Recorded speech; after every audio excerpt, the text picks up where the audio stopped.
Good morning, guys.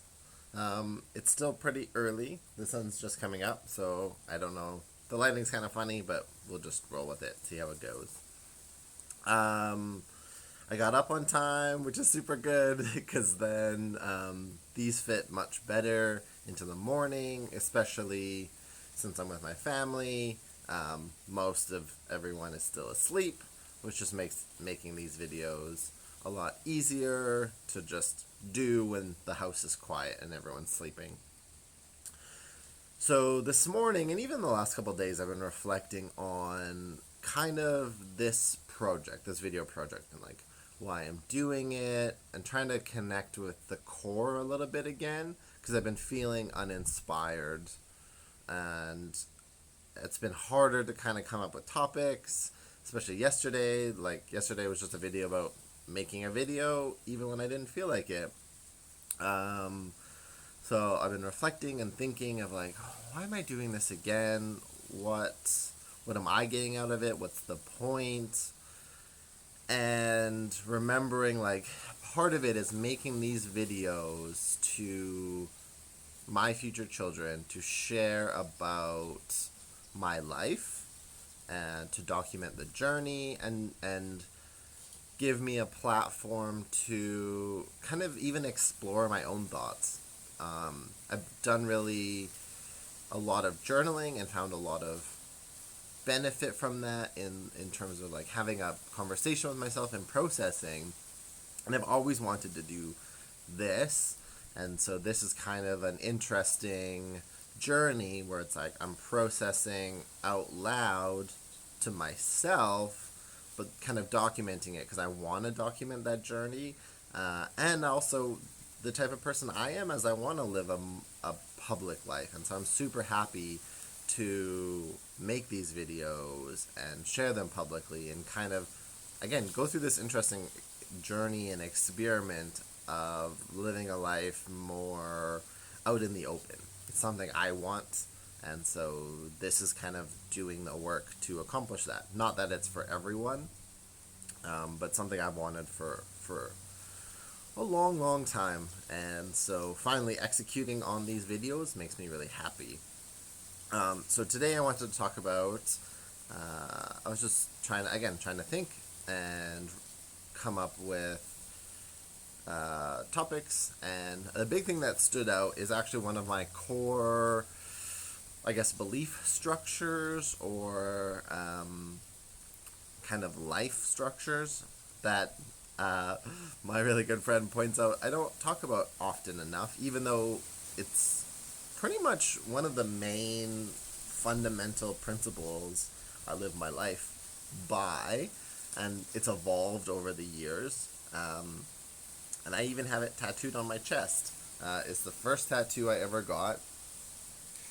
The numbers are something else, but the core of it is the triangle of happiness. And it's funny, I don't even really remember where I picked this up, but I read it in a book somewhere. But it's the triangle of happiness. And the three parts that make up the triangle are health, relationships, and wealth. And I got this tattoo, I think I was even 17. I think I was 17 at the time. 17 or 18. And it's been my understanding of it and my belief structure and the meaning I associate to it has changed over the years, but it's always been a fundamental mental framework for me to go about my life. Is that these three components, and there's some other things, but these three components focused on can lead to happiness. So much so that I believe in this that it's actually a book I'm going to write eventually. I've always wanted to write books because the idea of distilling the knowledge I've collected into something that's very concrete and tangible and to the point, and then someone can benefit from that is amazing, especially because I benefited so much from books personally. I just never knew what I was going to write about until I think last year I had this idea of like, shit, of course, my like fundamental principles, the thing I've been working on kind of consciously, unconsciously, but always in the background, kind of defining and grinding down and changing shape and getting more clarity on. It's like, this is something I want to write, is the fundamentals of figuring out these three core areas can drastically change your life. And so for me personally, I can talk in my experience. I feel very strongly, and because my actions have mapped towards it, like, is that my core pillar, the one that's most strengthened and I have the most success in, is health. Is I've almost devoted myself to a journey of health for the last 8 years, and have gone through a lot of trials and tribulations through that process, but ultimately stand here today far better off for having done it, and consider myself, even like not in an egotistical way, but consider myself in the higher bracket in terms of health. Like, I'm just really healthy. I have really good healthy habits. I take care of my health. I have a lot of knowledge, which gives me tons of tools in my tool belt for discerning things, for trying things, and I'm constantly still, even to this day, reading more books on health, trying to keep up with all the new science coming out, trying to constantly push my health, get better, improve, experiment. So that one I feel very strongly, and because of that, it's by itself strengthened the triangle, because it is so strong by itself that it's pulled everything else up in a way that not necessarily not linear, but I can't think of the right word, but not directly. Like, my health hasn't necessarily made me better in finances or relationships directly, but I do feel like it's helped in other ways. So again, a specific example to my life is through this journey, especially getting into health 8 years ago, through this journey, one thing I've told myself always, and I really believe this, and it's probably why I've picked this one, health, as my pillar, and why I fell into it. Could be a lot of reasons, but I really believe, and I've always had this thought, that as long as I have my health, everything is figure outable. Meaning, all of the times I've struggled with finances, especially like even now, my kind of fallback pillar is health. Meaning, it's like, as long as I keep myself healthy, I can play the patience game. I can give myself a lot of time, a lot of years to figure this out. I don't want to, based on what I see, make the other trade, because it doesn't look like it works out well, which is, a lot of times people will trade their health for finances. And it could work, but I see a lot of examples of it not working. And so for me, I'm really happy with the journey I've gone. I'm trying to lean more into finances and spend less time on health, and even break my rule a little bit. Like, I'm not willing to sacrifice completely, but I am trying to move away from health being the main focus, the place where I put the most amount of energy, time, and focus, and putting more emphasis on finances first, and then relationships. But finances, because it's the weakest of the three, and it's the one I want to master next, because by raising that, I really feel it's going to have a profound benefit on the other two aspects, because it is the weakest. And so if I can focus on that, bring it up, I really think my overall level of happiness will increase. So yeah, this is just again, a fundamental core of my person that I've just had for so long, which is that I'm always evaluating everything through these pillars. And especially because I have high level of success in one, what's great about that is I'm constantly using metaphors and association to my success with health, and translating that to my understanding and mapping towards success in the other pillars. Because success is repeatable. And so often it's the exact same thing. It's not the specifics, rather it's the habits and the disciplines. So to make it super super simple, which I think things often are. I think things are really simple and we tend to overcomplicate them. But where people also get confused is simple does not equate to easy. Things can be simple and hard, but they can still be simple. And so with health, it's truly very simple. It's like if you eat better and exercise more, you're going to be healthier. It doesn't matter necessarily what diet you follow, whatever. Like paleo works for me, low carb works for me. It truly, like science has shown, it does not necessarily work for everyone. Some people do function very well on a vegan diet or on a vegetarian diet or whatever. Like some people's body types really actually work for these different things. And it's about discovering that. But that's even like one step higher. I would just say, like, in all of these aspects, there's some very fundamental, simple things you can do, which is like in the health department, eat less processed food, eat more living foods, like vegetables, fresh stuff that would expire in your fridge, and exercise more. And exercise more can be everything from walking to going to the gym to even doing fun play activities like recreational sports or whatever. Just get moving. Doing things like that, like these little simple things, can have profound benefits. And then as you get deeper, you can figure out, you know, are there maybe food intolerances that you have that are causing you lots of inflammation and then not working for you? And part of what's making you sick. Are you too stressed? Right? Then it becomes an endless rabbit hole. All of these areas are endless. Finances, something I know, I just haven't been good about following it, is you have to live inside your means, which means to spend less money than you make, and then that extra money needs to then be invested so that money can then produce more money by itself. And that's the only way how we get out of the trap of trading time for dollars. The only way. It's like forever we will trade time for dollars unless you start making investments, which then your money can then multiply by itself. Simple concepts. Like these things are actually simple. They can get complex the further down the rabbit hole you go, but really simple. I've known this for a long time. It doesn't mean it's easy, unless that's why I have a lot of debt. It's not necessarily easy to constantly be disciplined in denying short-term gratification for long-term pleasure.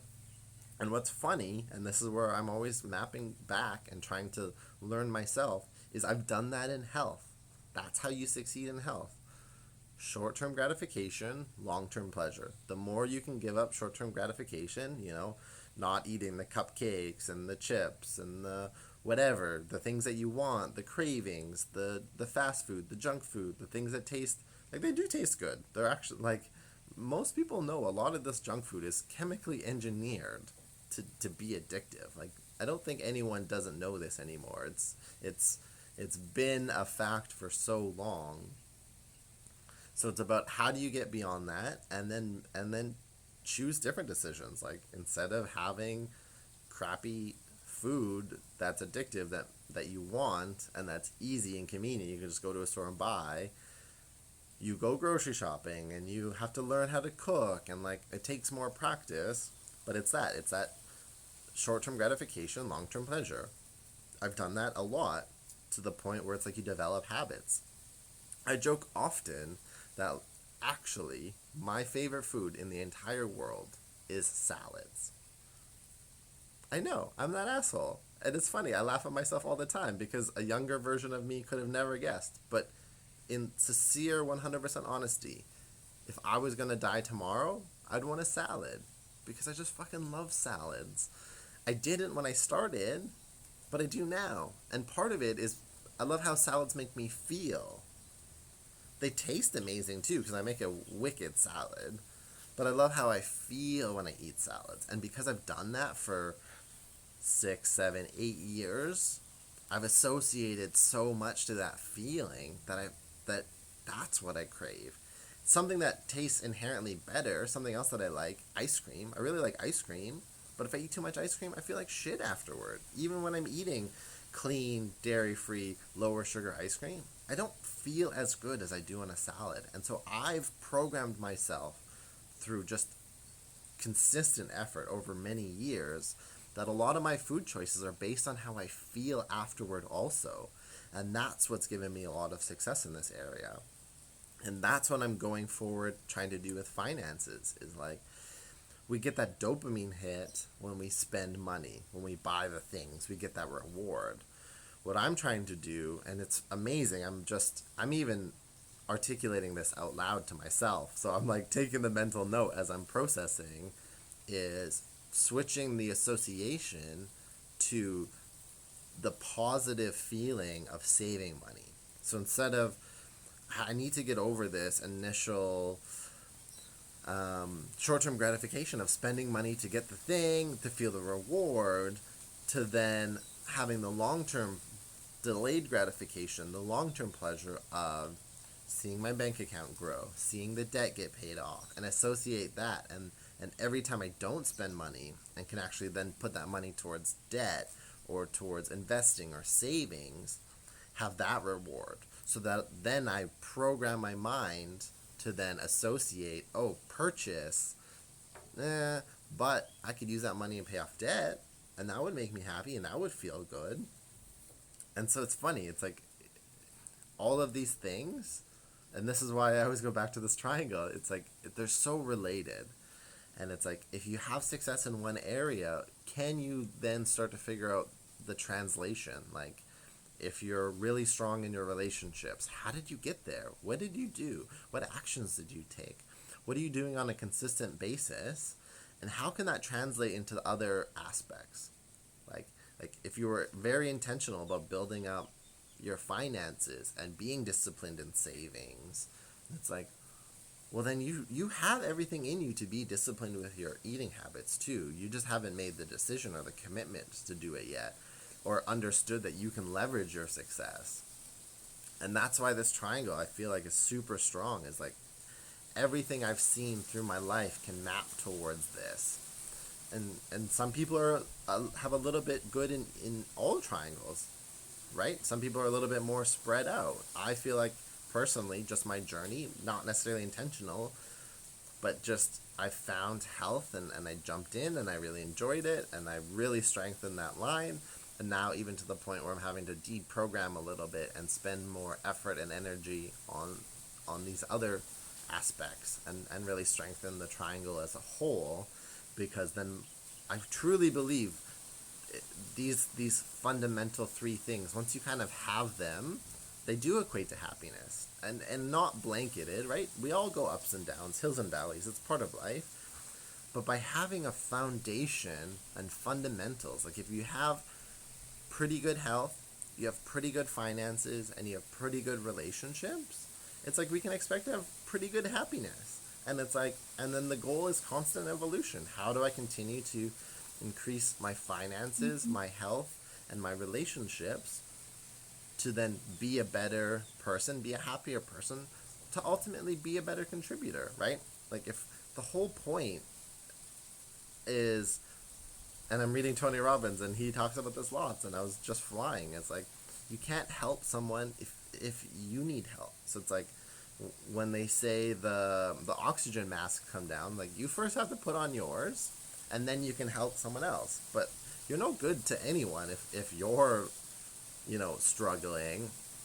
And so I think oftentimes in our society, like it can get a little too black and white. People feel too selfish because they want to take care of themselves, when in actuality it's like we can only help people with a full cup. So like focus on filling your cup, not striving for perfection, but just trying to better yourself, because by bettering yourself you will help impact everyone around you, even if it's not direct.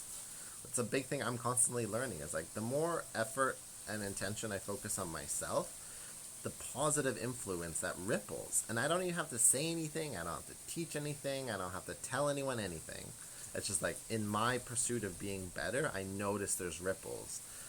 And it's not even an ego thing. We do this all. Like, the reason I'm passionately pursuing self-development and working on myself is because I have all these people that I follow and books I read that they've written because they're doing the same thing and they're sharing their wealth of knowledge, and I'm gaining from that. And so it's like we're all just trying to improve and get better so that then we can improve and better our little community so that, it can ripple out. And I think idealistically we're all here for the same purpose, which is like, how do we make the world a better place for everyone? But that can be a massive thing. So it's like what you can focus on is just like, how do you make the world better through bettering yourself?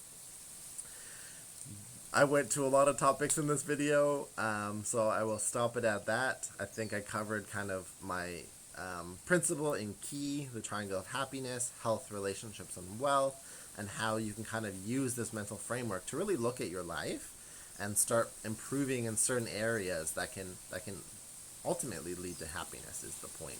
And so yeah, I'll leave it at that, and I will see you guys tomorrow.